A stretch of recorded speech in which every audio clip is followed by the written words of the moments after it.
अस्सलाम वालेकुम नाजरीन, नादिर न्यूज में आपका इस्तकबाल है। चलिए जानते हैं आज की खबर। भारत जोडो यात्रेला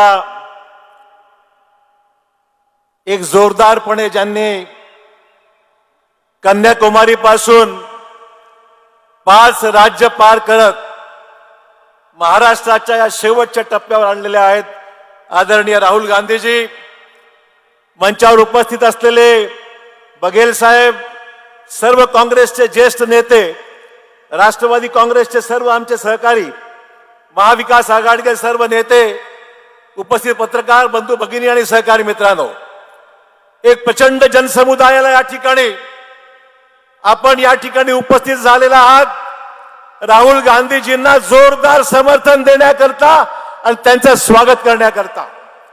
आजची विराट सभा आगामी काळामध्ये बदलणारे संकेत दाखवते आहे की कशा पद्धतीने महाराष्ट्राचं आणि देशाचं एकंदरीत परिस्थिती राहील की आजची विराट सभा याचे दर्शन देत आहे।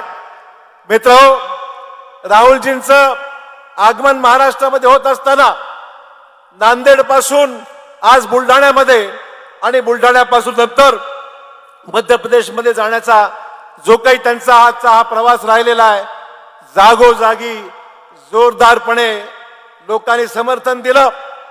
ही यात्रा अभूतपूर्व यात्रा 5 राज्य पूर्ण करून कन्याकुमारी पासून काश्मीर पर्यंत जाणारी यात्रा एक आगळी वेगळी यात्रा आहे। आगळी वेगळी यासाठी आहे की आमची यात्रा विमानाने जाणारी यात्रा नाही। आपण महाराष्ट्राने अनुभवलं, महाराष्ट्रातली एक यात्रा महाराष्ट्रातून गुजरातला गेली, गुजरातून गुवाहाटीला गेली आणि तिथून सांगतायत काय डोंगर, काय हॉटेल, ओके ओके।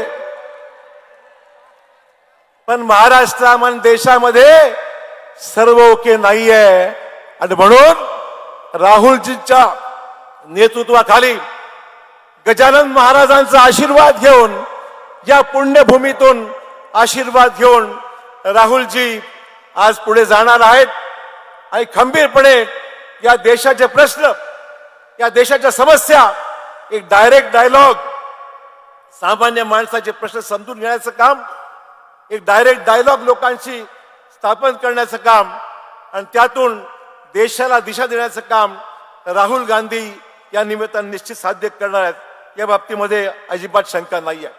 मित्रहो, काही दिवसापूर्वी आपण सोशल मीडियावर एक चित्र पाहिलं असेल।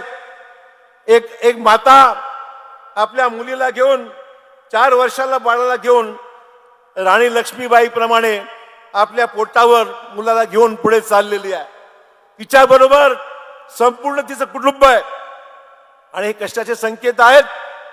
चिंता सर्वांच्या मनामध्ये आहे, चिंता सर्वांच्या मनामध्ये आहे। आमच्या पुढच्या पिढीचं कसं होणार आहे, आमच्या पुढच्या पिढीचं भवितव्य काय राहणार आहे, रोजगार मिळणार की नाही, धर्मनिरपेक्ष पद्धतीने देश चालणार आहे की नाही, या देशामध्ये लोकशाही टिकणार आहे की नाही, अशा प्रकारचे अनेक प्रश्न आज सामान्य माणसाच्या मनामध्ये आहेत। आणि म्हणून राहुलजींच्या यात्रेमध्ये केवळ काँग्रेसचेच नव्हे तर सामान्यातला सामान्य माणूस आज राहुल गांधींच्या बरोबर आहे। जनता सोबत आहेत, अनेक विचारवंत सोबत आहेत, वकील आहेत, लेखक आहेत, निवृत्त न्यायाधीश आहेत, सर्व जनता आज सहभागी झालेली आहे।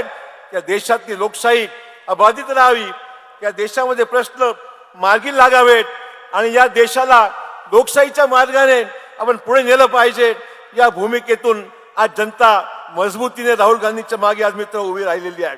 आणि म्हणून आज मला एवढंच या ठिकाणी मित्र सांगायचं आहे की यात्रेच्या बाबतीमध्ये आपण पाहतोय, एकीकडे या यात्रे संदर्भामध्ये टिंगल टवाळी करण्याचं काम सुरू आहे। मला आठवण करून दिली पाहिजे, हा जनसमुदाय, हा जनतेचा रेटा की तुमची टिंगल टवाळी कधी सहन करणार नाही आणि जनता दाखवून देईल आगामी काळामध्ये की कशा पद्धतीने हे नेतृत्व देशाला सक्षमपणे सांभाळू शकतं, हे दाखवण्याचं काम या निमित्ताने निश्चित होणार आहे। मित्र, मला मुद्दाम या ठिकाणी सांगितलं पाहिजे। आपण पाहतोय देशातले ज्वलंत प्रश्न, बेरोजगारी हा राहुलजींना जेवढी लोक भेटली त्याच्यामध्ये प्रामुख्याने देशामधला बेरोजगार तरुण त्याला भेटतोय. आपण पाहतो या राहुलजींनी हा मुद्दा घेतल्याबरोबरच केंद्र सरकारने नियुक्तीची पत्र वाटायला सुरू केली.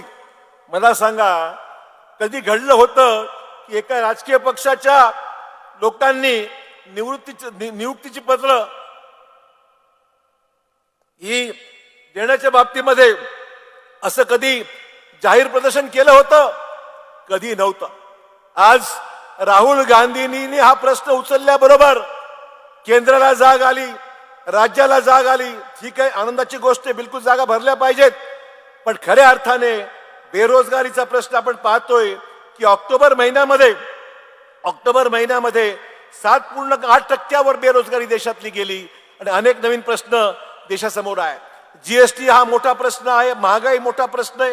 हे सगळे प्रश्न आज देशामध्ये भेडसावत असताना मग आम्हाला न्याय कोण देणार?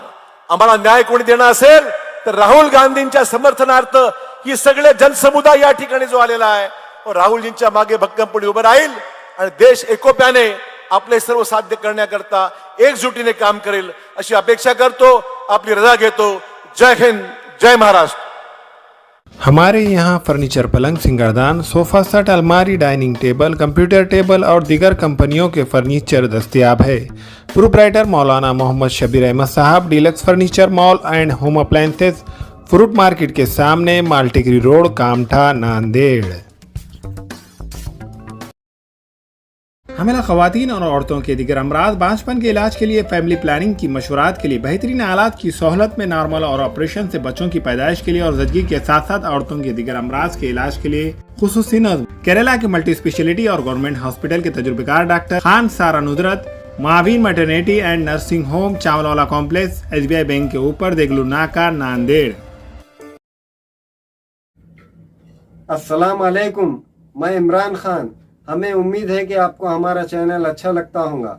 लेटेस्ट न्यूज़ के लिए देखते रहिए नांदेड़ उर्दू न्यूज़ और न्यूज़ के पसंद आने पर लाइक, शेयर और सब्सक्राइब करना ना भूलें.